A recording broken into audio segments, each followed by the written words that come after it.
Assalamualaikum warahmatullahi wabarakatuh. Perkenalkan, nama saya Gia Andika Jalu, mahasiswa Pendidikan Jasmani Kesehatan dan Rekreasi Universitas Pendidikan Indonesia. Di sini saya akan mempresentasikan bab 4, yaitu tentang profil kepribadian aktivitas olahraga. Jadi, kepribadian atau personality menurut CHOX tahun 2015 ini menyatakan bahwa kepribadian merupakan cara yang konsisten mengenai perilaku seseorang berbeda dari yang lainnya, terutama dalam situasi sosial. Terus ada 4 persamaan untuk memahami kepribadian. Yang pertama, kepribadian bersifat menetap. Artinya, kepribadian adalah sesuatu sifat individu yang bersifat tetap, tidak mudah berubah-ubah dalam sepanjang waktunya. Terus di sini ada kepribadian bersifat umum.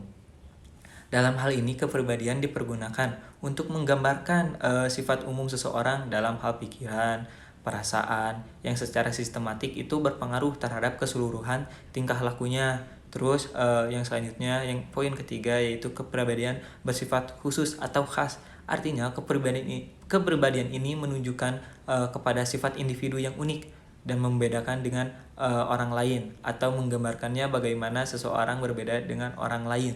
Jadi tidak ada satupun individu yang benar-benar identik dengan individu yang lainnya, meskipun itu mereka dilahirkan dengan kembar gitu ya.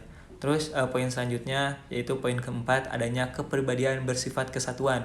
Jadi dalam hal ini menggambarkan diri individu sebagai sebuah unit tunggal gitu, struktur yang membentuk satu paduan organisasi dinamik dalam diri individunya. Terus di sini ada konsep dan teori kepribadian. Yang pertama ada teori psikodinamik. Teori ini bisa bisa disebut juga teori psikoanalisis. Jadi merupakan teori yang paling komprehensif di antara teori-teori kepribadian lainnya. Teori ini didasarkan terutama pada analisis diet dan observasi klinis yang dilakukan secara luas terhadap para penderita penyakit neurotik. Terus yang kedua ada teori belajar sosial. Jadi menurut teori belajar sosial, penampilan seseorang dapat diartikan sebagai sebuah fungsi dari pengalaman individu dan lingkungannya. Terus poin yang selanjutnya yaitu poin ketiga, yaitu teori sifat. Nah, di teori sifat ini lebih banyak membahas tentang prediksi atau ramalan-ramalan tentang keberhasilan seseorang dalam bidang tertentu, atau menempatkan orang yang tepat di tempat yang tepat pula gitu. Oleh karena itu, sifat-sifat kepribadian yang dimiliki individu ini merupakan penunjuk kemungkinan seseorang untuk dapat mencapai keberhasilan dan sifat tertentu dapat berfungsi lebih baik pada situasi tertentu. Saya kasih contohnya, misalkan seseorang ini sudah memiliki bakatnya di basket. Nah, seharusnya si anak ini kita tempatkan di basket juga, tidak di yang lain-lainnya seperti di futsal, karena ini sudah ada bakatnya sudah terlihat. Nah, dia ditempatkan di tempat yang tepat pula untuk menunjang prestasinya tersebut. Mungkin seperti itu. Lalu di sini ada variabel determinan kepribadian. Jadi salah satu tantangan terbesar yang dihadapi para psikologis dalam hubungan dengan kepribadian berkaitan dengan usaha untuk menerangkan perkembangan perbedaan individual dan perkembangan keunikan setiap individunya.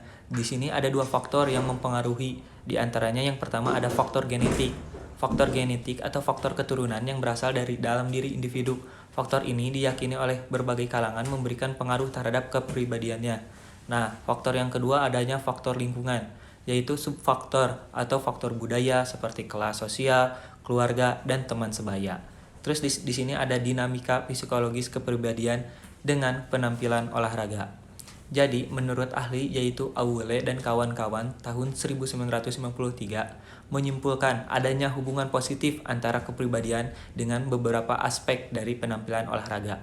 Hubungan tersebut dalam bentuk korelasional ini tidak menunjukkan hubungan sebab akibat. Jadi, pengukuran di sini pengukuran kepribadian. Jadi ada 2 jenis alat ukur yang sering digunakan dalam bidang olahraga. Yang pertama yaitu skala penilaian. Skala penilaian ini melibatkan penggunaan seseorang penilai atau beberapa orang penilai yang diminta untuk mengobservasi perilaku individu dalam satu atau beberapa situasi. Nah, biasanya penilai menggunakan sebuah daftar cek atau skala yang terlebih dahulu sudah didesain, jadi agar objektivitas penilaiannya dan tercapai. Nah, biasanya jika daftar cek ini digunakan dengan benar dan penilaiannya cukup terampil, hasilnya ini dapat lebih reliable dan objektivitas gitu. Terus yang kedua kuesioner. Kita mengisi angket-angket yang sudah di dalamnya sudah ada pertanyaan-pertanyaan. Mungkin sekian yang bisa saya sampaikan. Mohon maaf bila ada salah kata. Wabillahi taufiq wal hidayah. Wassalamualaikum warahmatullahi wabarakatuh.